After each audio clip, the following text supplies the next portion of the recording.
Okay, here I am, back once again with another book review, and today we got Never Let Me Go by Kazuo Ishigiri. And I gotta say, for the first time on one of these book reviews, I'm giving this book a big, fat thumbs down. Not a fan. Not a fan of this book at all. I don't know. This book won the Nobel Prize for Literature. Like, come on. It's so contrived. I don't get it, man. Nobel Prize, more like no thing interesting about this book. Nobel Prize, more like no good guys in this book. Anyway, clearly some people like this book. I am just not a fan. It's very sad. It's very, like, in a box. I feel like... So the whole voice of the book is very reflective and always kind of pessimistic, it seems, which I don't like. The story is of, I would say, quite a sad life that feels kind of incomplete. Yeah, I don't like any of the characters, really. They're not great people, especially Ruth. Oh, Ruth sucks, man. Ruth is the worst. And also, they don't really exhibit much growth. Like, they never change their character flaws. They kind of just get better at controlling their emotions, is what it seems like. But it feels like they're exhibiting the same behavior through the whole book. Again, it's very closed. It doesn't explore much. It stays in one environment, which makes sense with where it's set. I do like the ethical problem that the whole book is centered around. I think that's an interesting thing to think about. And it's definitely not written... Like, the story's not about a normal human life, because there's something... I don't want to spoil it, but there's something very unique about the characters in this book.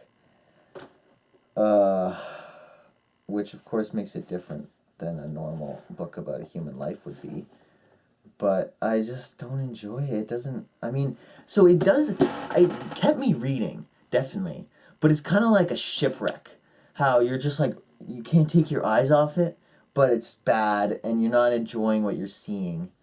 But you just want to keep watching it, because everything's just kind of slowly going downhill, you know? But I can't really recommend this book, honestly. I didn't enjoy it.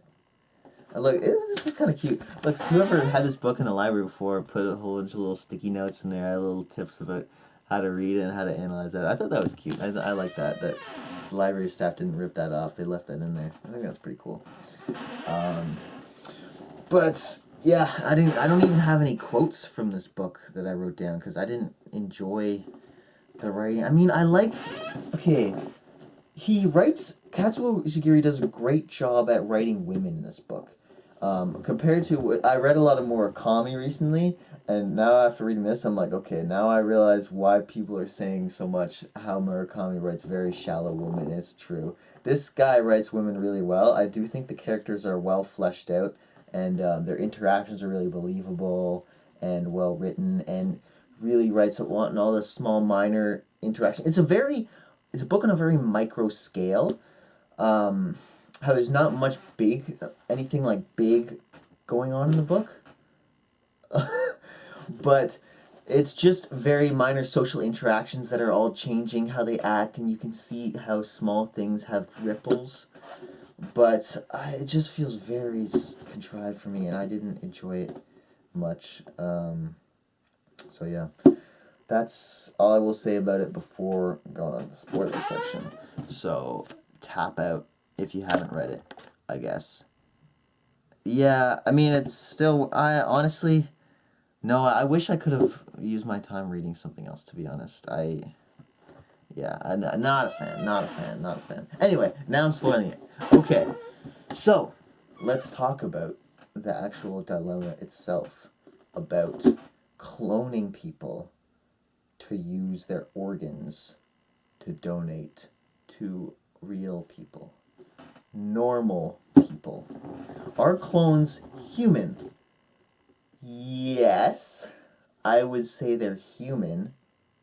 Absolutely. because they would just be normal people if they weren't all quartered off in these special schools and forced to sell their organs and die by the age of 30 or so, you know? Like, there's nothing about their behavior that indicates why they would be particularly different, and I don't see why they should be. They're just clones of people exactly. Or not, it doesn't actually go into detail what they are, but it seems like they should be normal people in all effects. So I think that, yes, it is a really messed up to not only bring these people into the world, but bring them out of it. I think playing God in any sense like that is really, really messed up, and people should not be doing that. Anything in terms of like cloning, or even as far as AI is getting right now, I think that's pretty scary and pretty close to doing things we really shouldn't be doing with super intelligence. Like, I don't know, man. It's gonna create some messed up stuff. But, yeah, I think it's really messed up. And I do think that in the kind of end scene with Marie Claude and Miss Emily, I think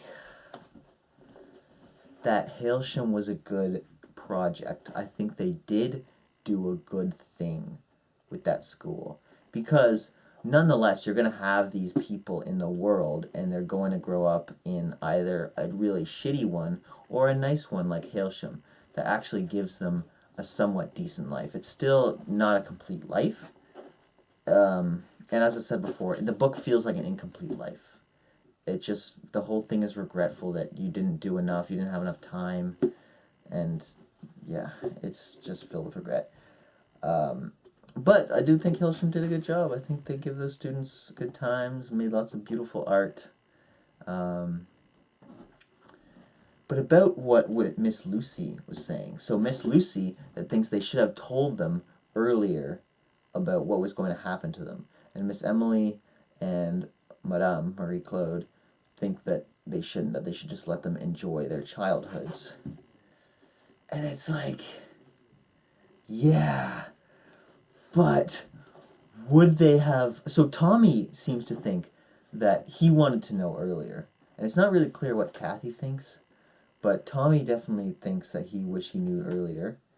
And the big question is, would they have lived their life much differently if they had known earlier? What could they have really done?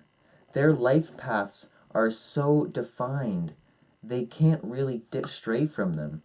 Unless they, like, escape and run away into the countryside somehow, but it seems like people would be after them and not allow that to happen, based on the rumors that were going around in Hailsham. But yeah, like, what can they do? They have to go to these cottages, these houses, and then go to the clinics eventually at some point. Like, there's no...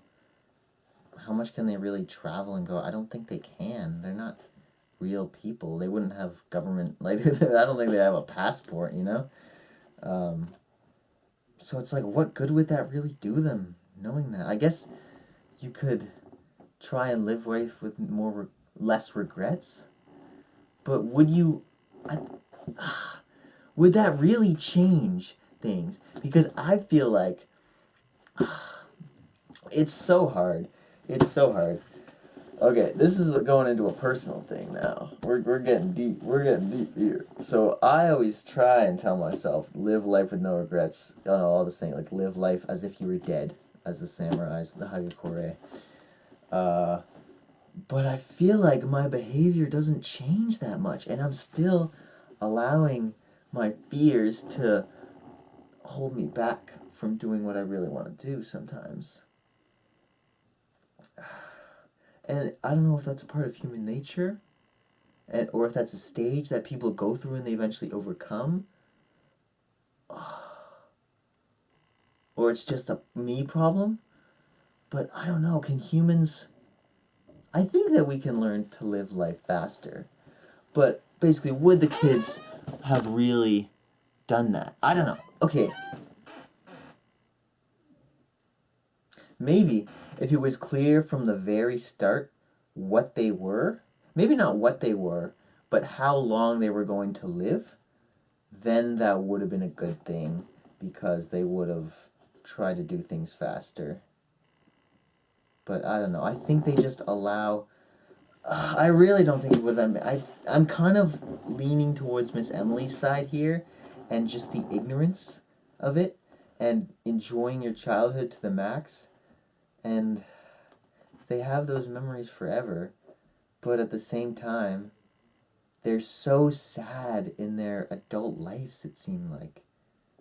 It really doesn't seem like any of them are enjoying themselves in the later years. So they look back on this past, but they look back through a lens of such regret. Oh man, this is tough. I don't think I feel like I don't have an answer for this. This is really tough. Anyway, let's talk a little bit about the characters. So, Kathy, the narrator, very scared. Not scared. She's very closed off. No, not closed off. She's very emotionally guarded. It seems like she just doesn't act as much as she wishes she did. It seems like she just keeps things... There's so many occasions where she just walks off without saying things. And I don't think it was ever the right way to resolve the situation. And those times, like when Ruth exposes her and talks about how she was laughing at Tommy's art and she just doesn't say anything, like, that could not have been the right thing to do, I feel like. I really don't think so, man. I think she's just... I mean, I don't know why, but it's just the person that she is. She's very reluctant to act. She's very hesitant. And because of that, this is why she's narrating the book through such a regretful lens. That, as she says when she's with Tommy, the notion that they're doing all of this much too late. And she just allows Ruth to control her, to stampede over her, instead of cutting ties with her and just doing her own thing. I mean, I don't know if she should have cut ties with her, but about Ruth, she's very controlling.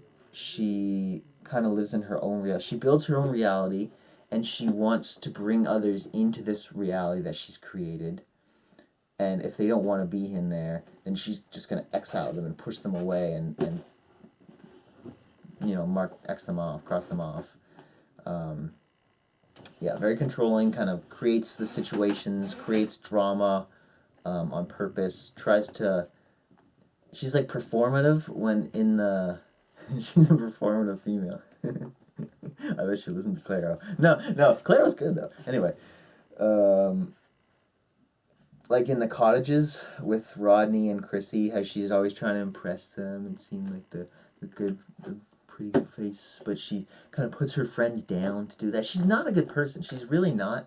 And especially, okay, I just reread that scene where Ruth and Tommy broke up in the last year of Hailsham, and Ruth sends Kathy to go like talk some sense into him. So Kathy is like, Tommy, you need to pull yourself together. Ruth is just the absolute best, and you got to make up with her. She says she's willing to do it, and you got to do it because she's just the best person there is, and you're going to live a great, happy life with her. You're just so lucky that a bozo like you is wanted by such a great girl like Ruth. She's not a good person. She's an evil person. Well, not evil, but she's the bad person. I don't like her. She manipulated. And I hate that Kathy just always sees her as this kind of angel. And I'm sure that they had other great times. I'm sure that, like, of course they were good friends. They had probably more good times than bad times. And the author focused on the bad times because it's the more kind of relevant to the character growth and development. But it seems like a shame to me that Kathy never really puts her foot down until they leave Hailsham, or leave the cottages. Because she should have gone for Tommy. She should have been with Tommy all along. Ruth treats Tommy so poorly. I hate it. I hate it how Kathy and Tommy are always put down, and they never really are able to stand up for themselves. I mean, Tommy would always try, it seems like, in the younger years when he gets so mad, but he wasn't doing it in the right way. I don't know, man. I don't like the character. It just makes me sad, man. It really does. Okay, as far as praise for this book here, I like the way that the author writes. I think Katsuo is a great author. I just don't like the tone, the voice of Kathy through the whole book, because it just makes me sad, you know? Like, I don't like her as a person so much, because, not that I man, I don't want to say I dislike her, because she's put in a really terrible circumstance, to die by early 30s, but it's just sad. It makes me sad, you know? That's how it is. But I think the characters are very well fleshed out. I think he did a great job outlining their relationships and the small micro changes that happens between them, how they kind of push and pull back and forth. And it's very insightful, the way that he writes, and it does feel quite realistic. And the difference between the guys and the girls is noticeable, and I think also realistic. But yeah, once again, I'm not not a huge fan, and that's all there is to it, really. I don't know. I don't have too much more to say about this book. About the dilemma, should they have been told or not? I don't know. Still undecided. We'll have to think about that more. Let me know what you think.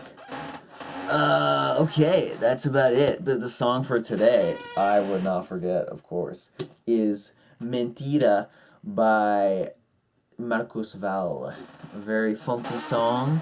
Check it out. I will be back again soon with, I'm still not even close to done this book. I've been reading this book, for a long time now. Soren Kierkegaard, Fear and Trembling, Sickness and Death. And holy cow, the kind of language this guy uses is beyond me. He's using Greek phrases, Latin phrases, there's like Danish word. I'm like, that's why it's taking me so long to get through it. I kind of enjoy the fiction more as like a break, and that's why I read fiction quicker. But anyway, I've yapped enough for today, so I will return again soon. Bye-bye.